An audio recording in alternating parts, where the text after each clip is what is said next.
idol madla, nakakahanga, may mga hawak, gandang linyada. Ika'y inspirasyon kung bakit hanggang ngayon ako'y palaging kumakarera.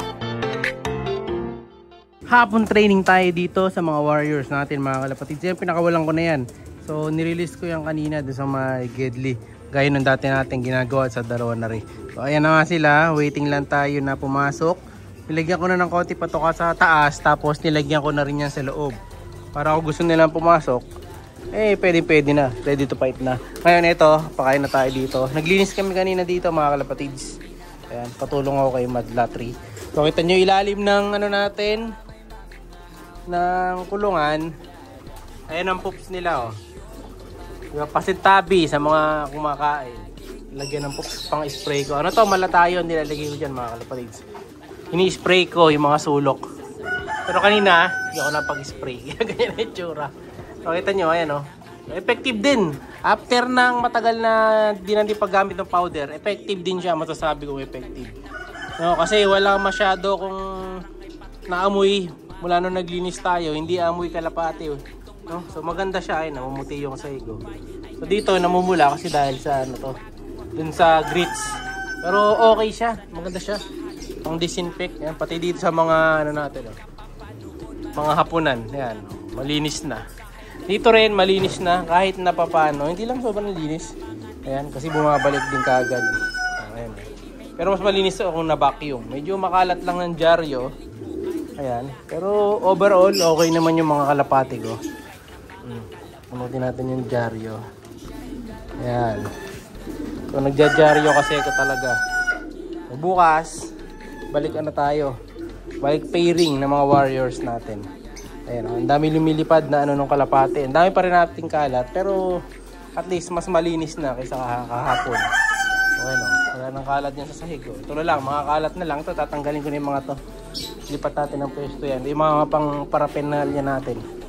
O ayan o, makinis na makinis mga kalapatids. So, ito yung natira kong apog. Bubuhos ko to bukas ulit dyan sa mga ano nila, sa mga pop tray. So ito yung mga one-tie birds natin. Ayan o, kaya ginagamitan natin ng dyaryo. Yan, lagi ako may dyaryo talaga dyan. Tapos dalawa, no? Para maano yung absorbent natin, makapal. O ayan o, diba? All goods na all goods. Saka para yung dumi nila hindi kakapit dun sa isa. Dito sa pop tray, no? Ito may pop tray ako dito. Ayan, pinagtanggalan pero magagamit pa natin yan.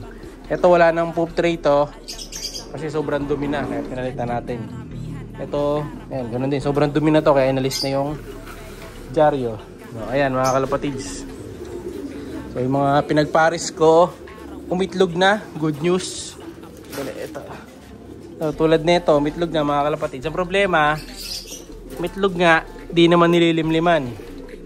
So, wait ko yan hanggang bukas. Kapag hindi talaga nila nilimliman, tatanggalin na natin yan mga kalapatids. Alisin na natin yung pugad saka yung itlog.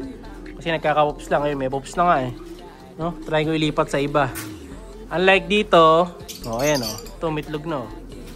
Yung Koopman naman, umitlog na. Saka yung ano, yung masili, ito ang bilis lang. Ito, itlog na rin nata to eh. Ayan.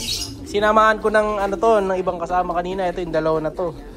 Ang problema, nagbugbugan. Ito yung kinalabasan, no? So, ginulpi ng kapares, mga kapatids. So, hindi siya pwede ilipat sa baba. So, silang dalawa, stay put lang sila dito. Nananatili sila dito sa cage. Hindi sila pwede ilipat.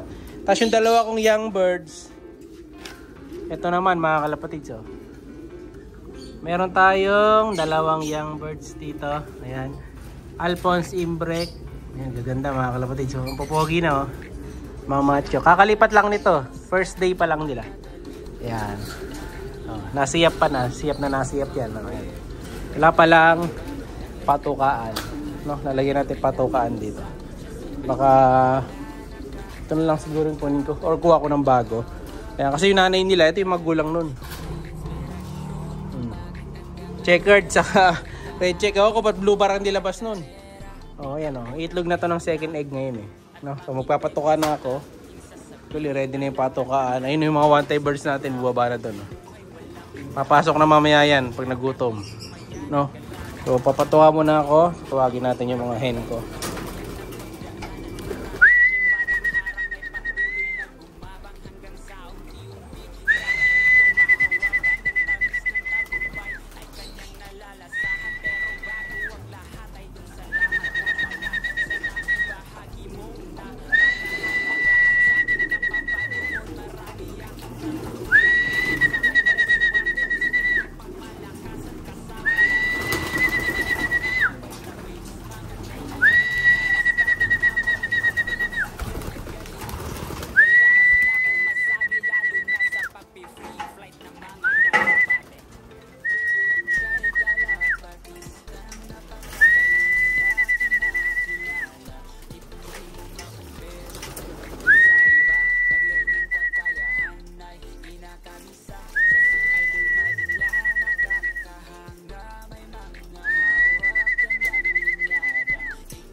Yan yung hen section natin mga kalapatids. Pinakain ko dyan ngayon is ito 50% breeder, 50% flyer.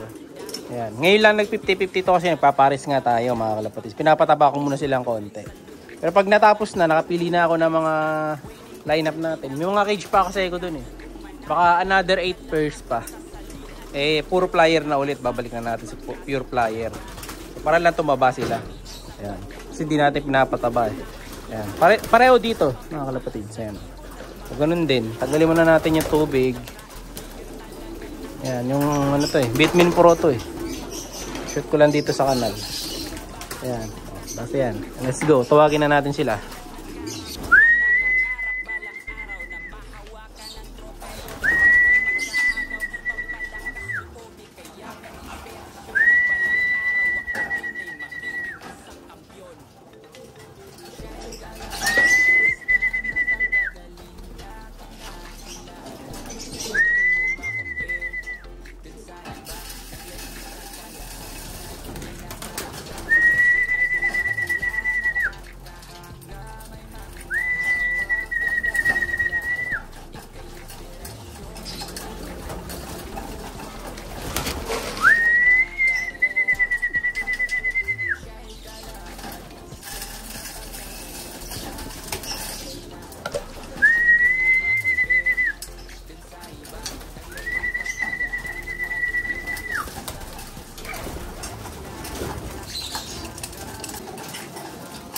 Yan naman, yung mga barako natin mga kalapatid. Yung iba dyan, yung mga ayaw lumapitin, yung may ilap.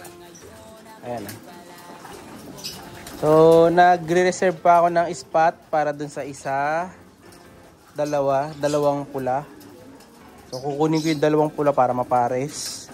Tapos yung Louis Chu, saka yung itim. Mga hahanapan natin ng pares yan dito. Bali, yan yun. 3. So, may 3 maswerte makakapares dito yun. Mga off color na yan mga kalapatids. Ayan. Ito malapit na rin tanggalin ito eh. Kasi yun o, kita nyo. Si Snake Boy. Barako pala siya. So wait ko muna mag-matured pa. Saka yun. Yung Johnson Relax. Barako yan.